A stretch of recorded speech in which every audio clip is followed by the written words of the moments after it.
You said that Jesus explicitly said in the New Testament that he came only for the Jews, right? He is a local God, as we discussed, and God of Israel only. But here I see that you're still a Christian, right? You're still a practicing Christian. So is there some kind of a conflict in your mind, or to put it subtly, are you a confused Catholic? See, we Catholics uh, don't we only listen to what the priest tells in the church, the sermon. We only listen to the sermon. So and very little Bible reading. Because we are not encouraged to read the Bible. So if since you asked this question about being a confused Catholic, see, we've been driven to do some things or not to do some things in the church, and that's what I've seen from my childhood. Why I'm saying yes, I think I am a little confused because the goalpost has been changing for so many years. What was told sometime back is contradicted now, and what has been told today is being contradicted tomorrow. For example, as a practicing church member, we were told not to read the Bible. I remember in my childhood, whenever we used to go to church, because I remember the other denominations used to carry church whenever they go to church. Sorry, carry the Bible. But when we used to go to church, we don't carry the Bible. So my Protestant friends would ask me, "Why are you not carrying the Bible?"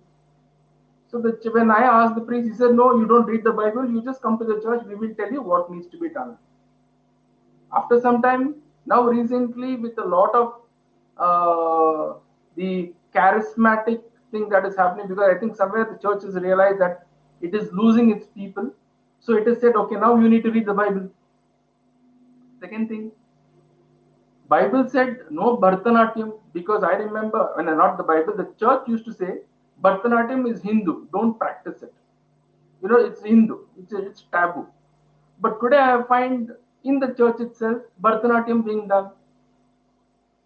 Church said those days used to say no arti to be taken. Arti is taken only in the temples.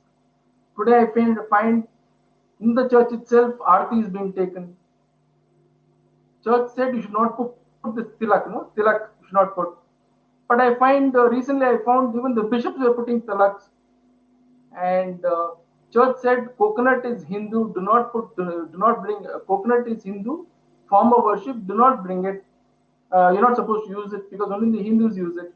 Today I find inside the church the coconut is being kept, the betel leaves are being kept, and then I remember in my childhood times, 40 days of Lent time, no eating non-veg. But I found the clergy itself having lot of non-veg during Lenten period, and church said no drinking. Drinking is taboo, but I found a lot of clergymen drunk, boozed, and fallen on the streets. So whatever was told sometime back, either it is being contradicted or it is being broken. So tell me one thing: would not any Christian be confused as per you from whatever I have told? Because these are facts. Definitely. One more thing, most important thing is yoga was told taboo. Yoga should not be practiced. Today, churches, priests are practicing yoga in the yoga. When I remember, yeah, some years back, we were told yoga is. I remember personally, people have come and told me, people from the church have told me, no yoga. Yoga is Hindu, anti-Christian, and the same thing is gone. Is gone a 360-degree. So these things have made me a little confused because I am, as a Christian, as a Catholic, I follow what the priest tells in the church, and what they have told and what is happening, there's a contradiction. So that is where my confusion is. I don't have any confusion in terms of the Bible because I read the Bible and I understand the Bible. I already told you what the Bible says because this is whatever I told you is what Jesus has told in terms of the practice is where I feel there's a confusion. Yes, I am confused. Looking at all these things, I'm confused. I hope you also know that you don't have to live in confusion, and there is some other alternative worldview that allows you, that hasn't changed its goalpost in several millennia. So I hope someday you will find your way to that and start exploring that. I hope you know what I'm talking about. I'm sure. I'm So sure. yeah, I hope you'll find your way to it someday, all by yourself. And I will wish you to go explore. I'll wish for a day for you to go and explore that worldview. No, but it comes at a cost, right? Please understand, it comes at a cost. Uh, because following religion is very dear, and so many of my generations have followed Christianity, and I uh, I don't think so. I would give up anything so easily, because if I give up, then I would say I'm a very emotional person. Uh, so if I find being cheated, then I will have to take principle and interest also. I hope you understand what I said. Yeah, yeah. What about all these conversions that are being done in the name of, oh, you need Jesus, you lack Jesus, which is why there is suffering and pain. But when you actually look at it, Christians meet with accident at the same, if not higher rate than Hindus or atheists. They divorce, they fall into debt, they fall sick. So, what is it that they're gaining? What is changing about their situation by converting? Before that, let me answer one question. I'm still waiting for the some Christian pastor to find the algorithm for the cure of corona disease.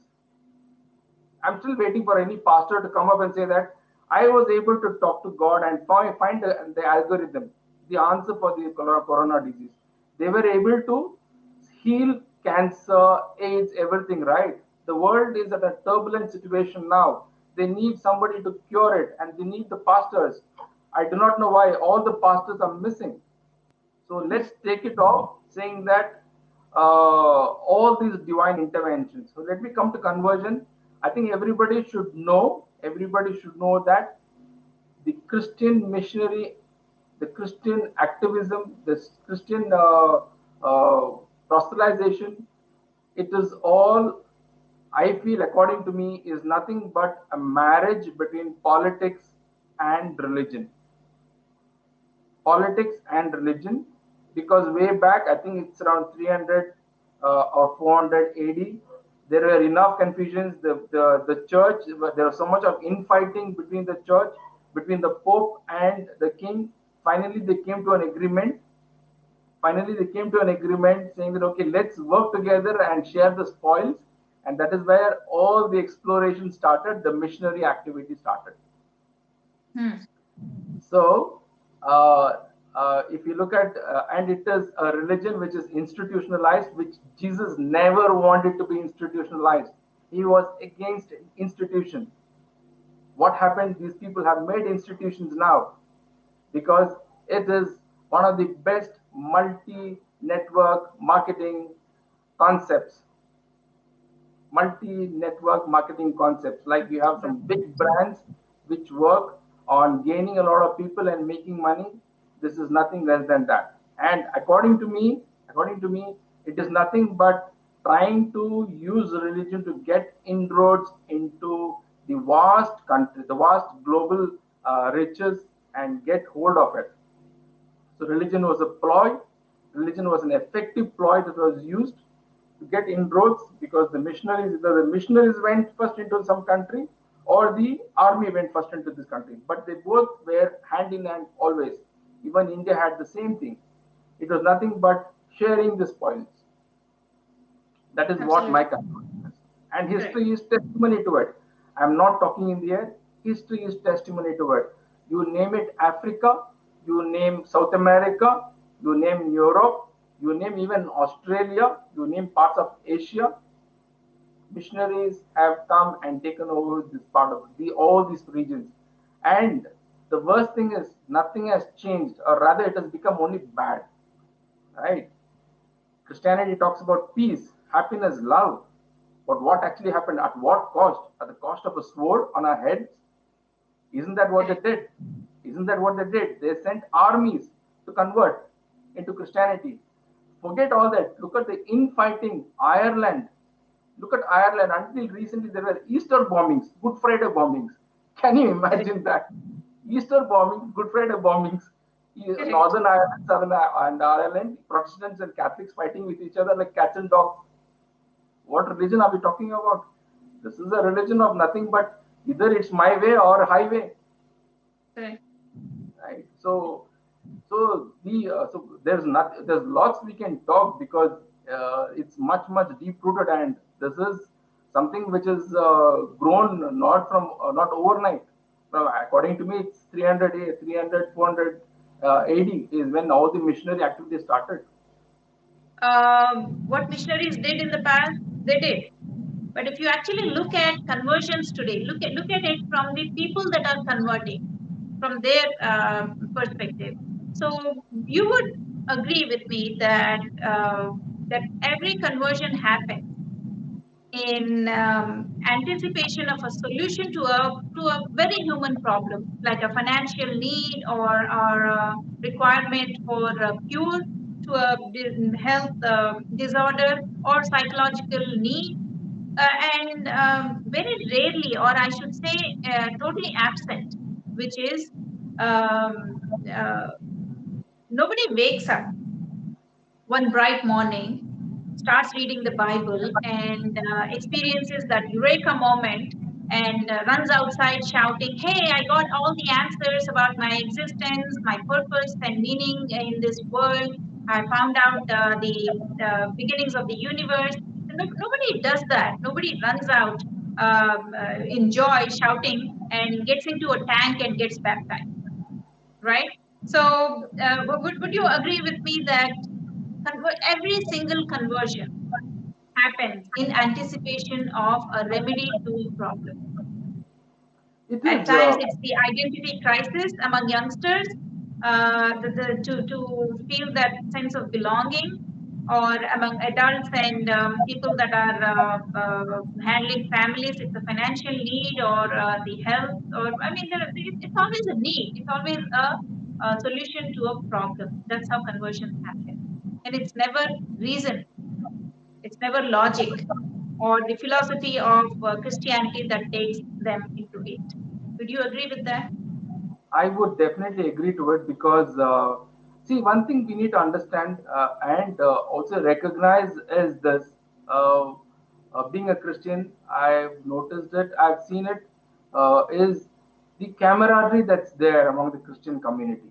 The camaraderie that's there because um, one is as a Christian, it's it's an untold dogma that you it's a pious obligation to be a missionary. As a any Christian, for him to be a missionary is a pious obligation, and that comes untold because probably the amount of brainwashing that happens. Uh, you always look for people who are in gullible situations, and then you pitch your religion there. Gullible situations or situations people who are in need emotional support finance. I won't say financial support because I will come to that separately, but most is emotional support. When people are in real need, whether it's the youth, whether it's a family, the Christian community comes forward and at least listens to it, unlike the other communities. At least this is what I see in my lifetime I've seen. So that gives room for a non-Christian to explore Christianity. It is not. See, first thing is this: if any non-Christian who has a little brains, if he reads the Bible, and first of all, if he reads the story of Genesis itself, he'll not become a Christian, right? If he reads about Adam and Eve, which everybody will vouch for, saying that it is part of the Bible, if they read it, they will come to a conclusion that it is nothing but another fake thing. If somebody asks a logical question, any Christian will not be able to answer it. So it is not the dogma, it is not the scriptures, it is the emotional support and the camaraderie that is there among the Christian community, which they use to the advantage to attract others, a non-Christian. And a non-Christian finds that as an emotional solace, emotional help. And then if he is gullible, he falls prey to it. If not, he has good opinion about the Christian community. So is that the emotional aspect that's holding you back To in Christianity? huh, a good question. No, The I actually camaraderie that you just spoke about? no. See, frankly speaking, I believe religion is private. Okay, it is very personal to everybody, uh, and for me, being a Christian is very private and personal. And I do not want to discuss doctrine with you because I know you are an expert. So I do not want to get into that discussion. It is not that's not a compulsion. That's not a Yeah. compulsion. Camaraderie is not a compulsion. Emotional support is not a compulsion. Okay, so it is not. I wouldn't want to talk about it. I wouldn't not talk about it. Absolutely. Okay. Okay. So we're not, as long as you keep your faith to yourself and don't proselytize it or bring it outside the four walls of your house, I'm okay with it. I I always I say this. I'm okay I, with faith. I'm okay with the correct. Christian faith. I believe that religion needs to end at the tip of your nose, of everybody's nose. It's a right that is given to you. It needs to end at the tip of your nose, not beyond that. Because faith is personal. My way of salvation is what I believe, and I believe in it. I don't think so. Anybody has the right to come and tell me that his way of salvation is the right way of salvation, which I need to fit in. Neither do I Absolutely. have the right. Neither do I have the right to say that my way of salvation is the right way of salvation, and which I want you to follow the same, which is what the Abrahamic religions follow, which is not conducive to Indian society or Hinduism. Fair enough. Okay. So talking of rights, Christians claim that they're not allowed to exercise their constitutional right of practicing and promoting the religion, right? They always cry foul. So they feel they're attacked. Do you think they are? As I mentioned, the right to religion has three important points. One is right to practice, right to profess, and right to propagate. Very conveniently, I've seen a lot of people, especially pastors and missionaries, who do militant, aggressive preaching and conversions. They do not read the law properly because they see these pastors and missionaries who go doing the conversion business are very smart, very smart. You know what? They will not give the complete Bible verse. They always give a part of the Bible verse. Very smartly, they will hide the rest of the one. Likewise, even the law, the right to religion, there is something called adjoined to right to equality, right to profess, practice, and propagate. There is something called as per public morality. There is an adjoining duty also, which they are not supposed to surpass. When they surpass that is when they are being questioned. See, as a country, what I know is that it is a free country, it is a pluralist country, it is a country which is inclusive, which will accept everybody. But it will not and it should not allow anybody to trample on others. And the Christian missionaries use this right to trample on other communities, saying that you need to do it, which is what I said I'm against, and which is what the missionaries do. And for many reasons, the Hindus are not aware of it. That see, they're not aware that that such a right also has a corresponding duty, which says that you're not supposed to break a public morality. So it is false to say that Christians don't have the freedom to practice. Incidentally, I do not know if you are aware, but Christians are the largest private landowners in this country. Okay, that is one thing. If you look at the per capita comparison of the Christian community to the land that they own, it's it's much different Disproportionate. from the Hindus, much from the Hindus. Okay, so and the let me tell you one more thing, most important thing. How many churches are being planted every day, and how many temples are being planted every day?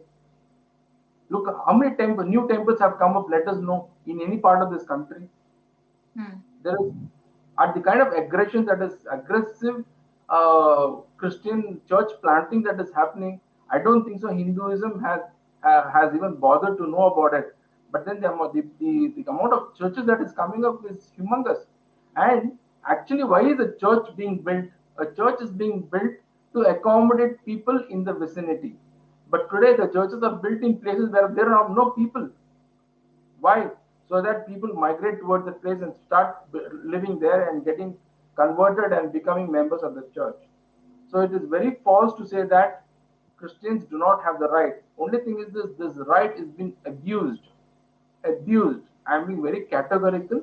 Abused because they do menacing Christian missionary and conversion, especially in remote areas, tribal areas, non-accessed areas.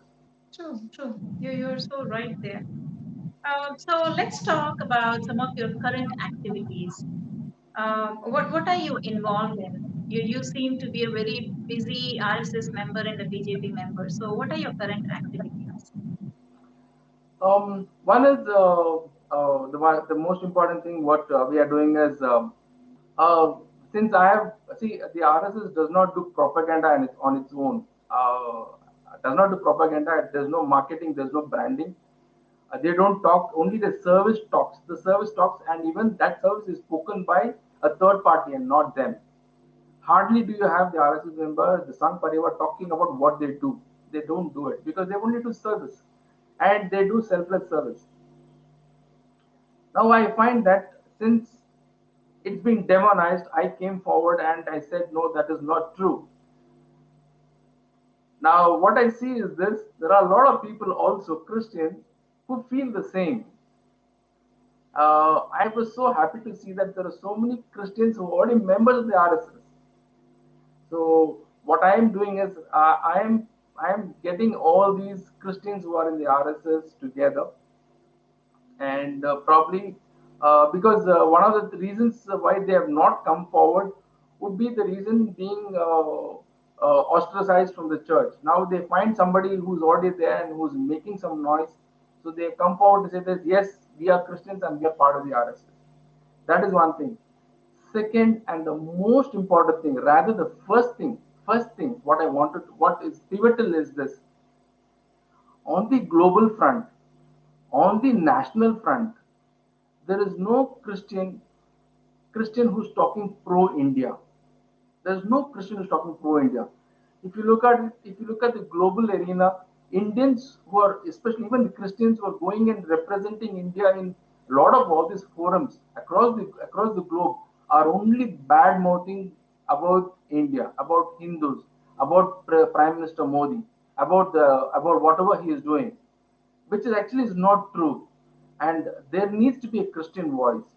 And I really yearn to form a team which will counter this negative propaganda on India. No Christian voice, every because that also there's a reason, because the general Christian community is a very calm community which minds its own business. It is a few leaders, the clergy, which who are the pawn movers. These are the people who have been inciting a lot of hatred, which actually the Christian community consumes without even knowing the repercussions. That Hmm. narrative I want to break. This is I'm not as I said, I'm not an official correspondent. I'm not an official spokesperson. I'm just a member of the RSS, but I want to take the initiative to speak good about our country at the local level, at the national level, and if given an opportunity at the global level also. Because we know very well who are the people who are talking bad about India. And I know a lot of people in the West reach out to me asking, what is this happening in your country? Why are Christians being tortured? And when actually counter them, they said we don't. And when I give them positive, they said we didn't know about it. We were fed this information. So I do a lot of communication to people in the West about what actually good things that happen in this country, and how many good things have happened since Prime Minister Modi has come since 2014. No Christian is speaking good about him. So I think I thought I should take this opportunity to voice on behalf of the Indian community, on behalf of the BJP, on behalf of the Hindus, to the global community, on the national and the national forum about all good things that's happening. That is the second most Excellent, important. excellent initiative. Very commendable initiative. Good luck on that. So Thank you also run an association called Hindustani Christian. Is that a religious organization? you. Yeah. Okay. That's. I know it's another strange question, and why I'm laughing is this. It has come back many times to me. As I mentioned, I gather a lot of Christians, especially those Christians who are in the RSS, who are pro RSS, and who have removed their veil about the negative propaganda about the RSS. Now, I gather all these people because they're all spread out. So, see, there should be a collective voice for the RSS from the Christian community, and there are members. I was so happy because my own cousin said when he saw my first interview, he wrote to me saying that I was a member of the RSS. My own cousin who was a Catholic, he said, I was a member of the RSS. I felt so good. So it is important that we gather all these Christians and be a representative, and these are pro RSS. Let me be very upfront. All these Christians are pro RSS, pro India, and we call ourselves as Bharatiya Christians. Okay? We call ourselves Oh, a okay. Bharat. Not Hindustani Christians? I see the Hindustani Christian is just a brand. It's a brand. Okay, Okay. it's a brand. But we why I said Bharati Christian, because we accept that we are from this country. We are from this country. Our ancestors were Hindus once upon a time. Probably due to fear or due to the need they converted. Due to the fear or due to the need they converted. But then we are those people who associate ourselves to India so much deeply rooted in this country, and we want to be together, and we want to represent. We already taking good strong strides. We're very choosy about who joins our group because we want people to subscribe to the idea of RSS, and maybe eventually we move to the national level because I know a lot of people across the country have joined us. The good thing is this: the first thing what I have done is this, including the Hindustani Christians, is uh, uh, I've got good lawyers, very important for me because I know what can happen to anything that is anti church, right? Mm-hmm. So the first thing what we have is good eminent lawyers, Christian lawyers are part of this group, because that's the first thing what I wanted to do. I want to safeguard this team, especially legally. So we have plus there are a lot of other external people, civilians who come forward and said we would like to be part of, we would like to help you. But this Hindustani Christians is exclusively for Christians. The reason is this: the reason is we want to create an identity, not a faction, not a faction. We want to create an identity so that the rest of the Christians also start believing that the RSS is not antichrist, anti-Christian, and we want to be part of this nation. Excellent, excellent. It's a really great initiative, and I wish you all the best. And I hope somewhere you've already started this dialogue, and somewhere you're able to reach out to them and remove all these false narratives or the suspicions that they have in their mind, the Christian community or the church has in their mind. well, the church might have an agenda to hold on to that suspicion or keep that suspicion alive among the lay believers. But my wishes for you, or my prayers for you, would be to reach out to the lay Christians and work on educating them that these narratives are false, and that break that those barriers between the Hindu community and the Christian community. So I hope you achieve success in that. You and your team. Wish you good luck. I want to add something. The clergy is not allowed to be part of a group. Or you ban them from being a part of your group. Yes, yes, very upfront. Yes, very upfront. We do not allow the clergy to be part of a group. Okay, that's a good tenet that you have for your organization. Irrespective of any denomination, irrespective of any, see, prayer, everything is there. See that. See, I do not want intrusion. I do not want intrusion. I've been very, very specific and categorical. There's a time for prayer. There's a time for activity. There's a time for politics. There's a time for activism. As far as Hindustani Christians is concerned, we will not encourage anything which is which the clergy would want us to do, because we know I've been through I've seen the clergy from my childhood. They would want an opportunity to gain inroads and then control and then tell what needs to be done. They come in the garb of guide and mentor, but eventually they take over. I've seen it in so many such organizations. So very clearly said, no clergy to be allowed into this group. It's not we're not anti clergy, because when it comes to clergy, we know a lot of clergy, we know a lot of people, missionaries, everybody, but we that is the border is beyond that. The church and them, as far as Hindustani Christians is concerned, we do not allow them to come into that group. Excellent, excellent. So before you go, is there anything that you would like to tell our viewers? Actually, there's so much more to say, but I'm sure you all would appreciate that there are a lot of Christians who are pro country, pro India, pro Bharat, and it is wrong to brand every Christian as a missionary, every Christian as an anti-Hindu. Do support us, do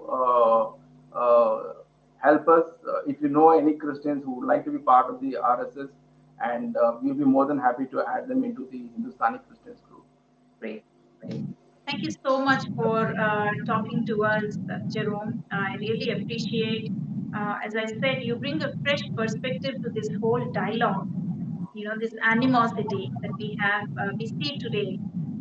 So thank you very much for offering this perspective, and wish you good luck in all your endeavors. Hope you achieve Thank you so much. success and Thank you so take much. somewhere.